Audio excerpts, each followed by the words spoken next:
Hello dear students and friends, welcome to study health channel में और एक नया वीडियो के साथ हाजिर हूँ मैं महेश। ठीक है, आज इस वीडियो में हम क्या पढ़ेंगे और कबीरदास के बारे में हम आज कवि परिचय पढ़ेंगे। उसके कवि परिचय के बाद ही आपको अच्छी तरह से पढ़ाऊँगा यानी कि समझाऊँगा टॉपिक क्या है, लेकिन इस वीडियो में हम सिर्फ जानेंगे कवि परिचय के बारे में। ठीक है,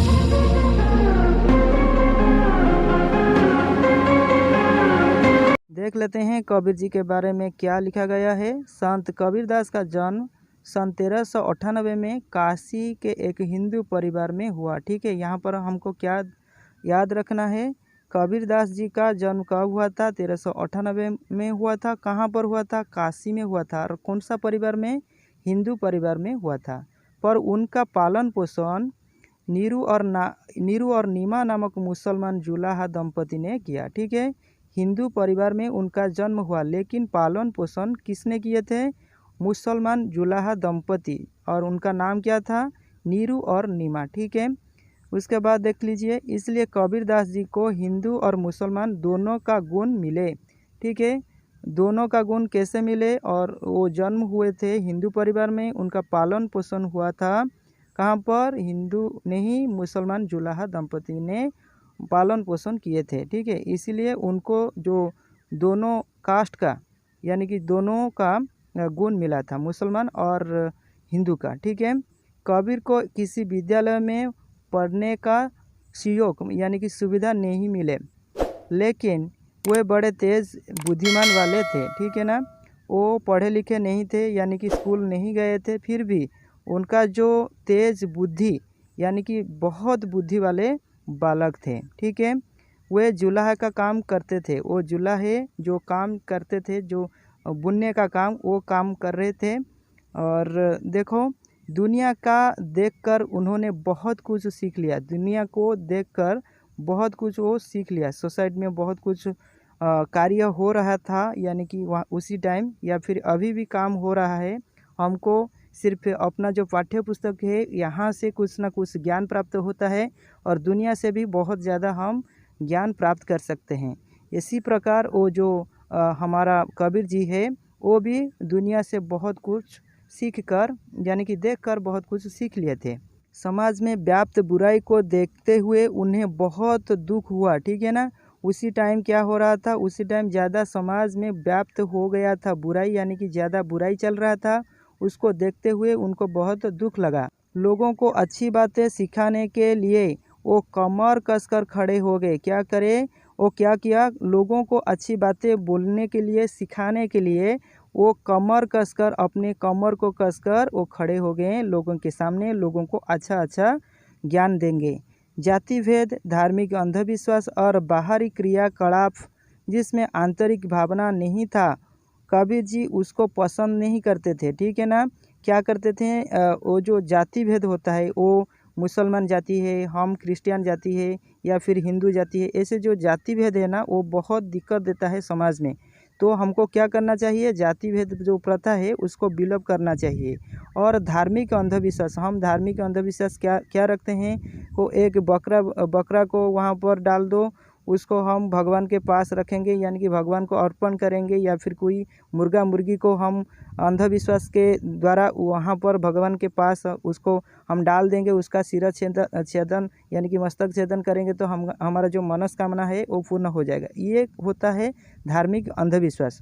उसको भी मिटाने के लिए, उसको भी दूर करने के लिए वो कोशिश किए, जाति भेद को भी दूर करने के लिए वो खड़े हुए। और बाहरी क्रियाकलाप, ठीक है ना, बाहरी क्रियाकलाप जैसे होता है ना, हम खाने के लिए कुछ ना कुछ खाते हैं, लेकिन हम अभी क्या करते हैं? बाहरी क्रियाकलाप में ज़्यादा लिप्त हो जाते हैं। जैसे कुछ पार्टी वगैरह होता है, कुछ ज़्यादा मैरिज में ज़्यादा पैसा खर्च करके हम क्या वहाँ पर डेकोरेशन ज़्यादा करते हैं, उसको हम बोल सकते हैं बच्चे बाहरी क्रियाकलाप। वहाँ पर ज़्यादा पैसा खर्च होता है, कुछ ज़्यादा लोगों का हाल अच्छा नहीं होता है, लोगों का समाज में कुछ असर नहीं पड़ता है, अच्छा असर। ठीक है, तो वो जो बाहरी क्रियाकलाप था उसको भी ज़्यादा क्या करते थे? उसको पसंद नहीं करते थे।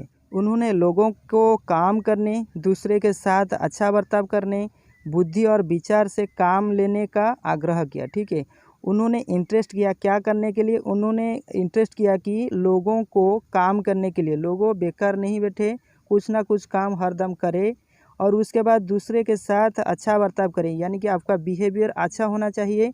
जो बंदे या फिर जो लोगों के सामने आप बातचीत कर रहे हैं उनको अच्छा व्यवहार दिखाना चाहिए और बुद्धि और विचार से काम करना चाहिए। जो आपके लिए अच्छा है, बुद्धि विवेक से काम करे, उसको ज़्यादा फोकस कर रहे थे। किसने? कबीर जी ने।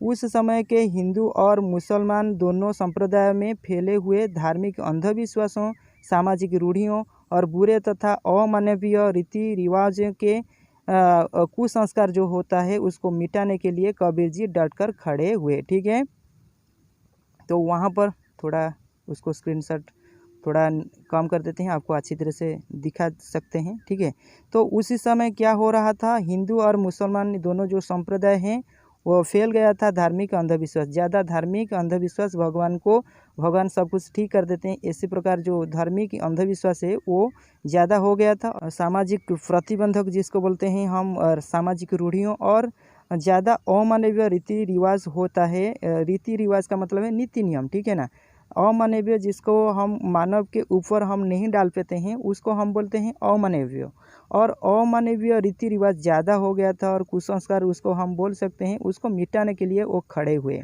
हम क्या करते हैं अभी ज़्यादा फोकस करते हैं कैसे हम अच्छी तरह से पढ़ाई करें, अच्छी तरह से ज्ञान प्राप्त करें और हमारे जो परिवार को अच्छी तरह से रखें। लेकिन वो चाहते थे कि समाज अच्छा है और समाज जब अच्छा होगा, हमारे सोसाइटी जब अच्छा होगा, शांति विराजमान सभी के घर में हो सकता है।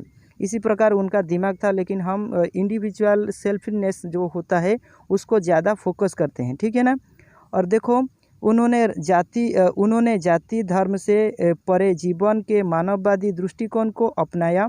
ठीक है ना, हमको जाति भेद रखना नहीं चाहिए, धर्म विश्वास रखना चाहिए, लेकिन जाति का धर्म का ये जो प्रतिबंधक है उसको हटाना चाहिए और जीवन में मानववादी दृष्टिकोण, यानी कि हम मानव है। ठीक है ना, हिंदू लोग है, मुसलमान लोग है, ऐसा जो जाति भेद है, धर्म है, उसको हमको हमारे दिमाग से हटाना चाहिए।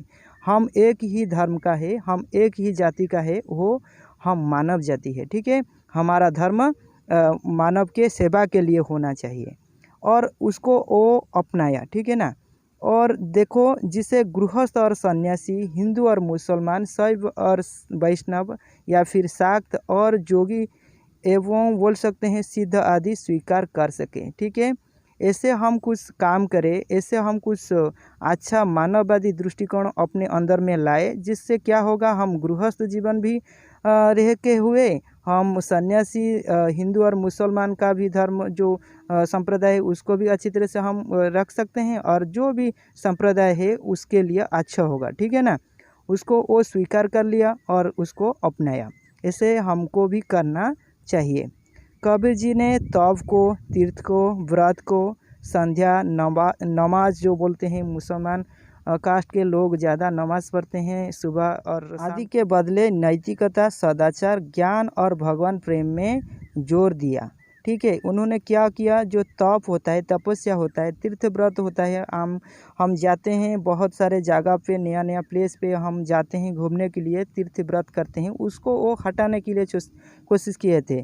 और संध्या, नमाज, वो जो होता है प्रार्थना, उसमें ज़्यादा फोकस ना करते हुए आप क्या कीजिए, आपको ये काम अपनाना पड़ेगा, नैतिकता। ठीक है, अच्छा नैतिकता, अच्छा नीति अपनाना चाहिए, जैसे सदाचार हो गया, अच्छा व्यवहार हो गया, अच्छे लोगों के साथ बर्ताव करना चाहिए और ज्ञान और भगवान प्रेम में भगवान को विश्वास करना चाहिए और ज्ञान में डूब लेना चाहिए, ज्ञान ज़्यादा प्राप्त होना चाहिए, इसको ज़्यादा फोकस किए थे। किसने?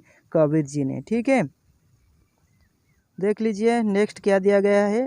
साखी शब्द साक्षी का अपभ्रंश रूप है। साक्षी का अपभ्रंश रूप क्या है? साखी है। नेक्स्ट है आपका, यह शब्द ज्ञान और अनुभूति का प्रतीक है। क्या है? ये जो शब्द है ना, ज्ञान और अनुभूति का प्रतीक होता है।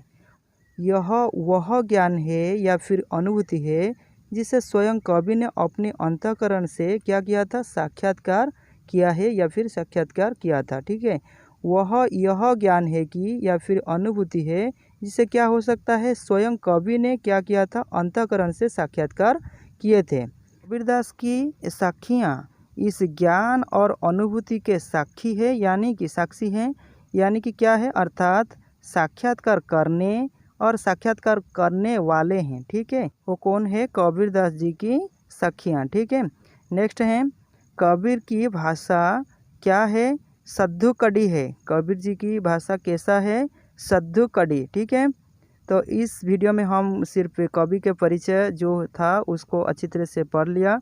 उसके बाद जो एक्सप्लेनेशन वीडियो कल आएगा आप ज़रूर देखिए। और आज का वीडियो कैसा लगा ज़रूर एक स्वीट कमेंट लिखते हुए बता दीजिए, और दोस्तों को ज़्यादा से ज़्यादा इस वीडियो को शेयर कीजिए।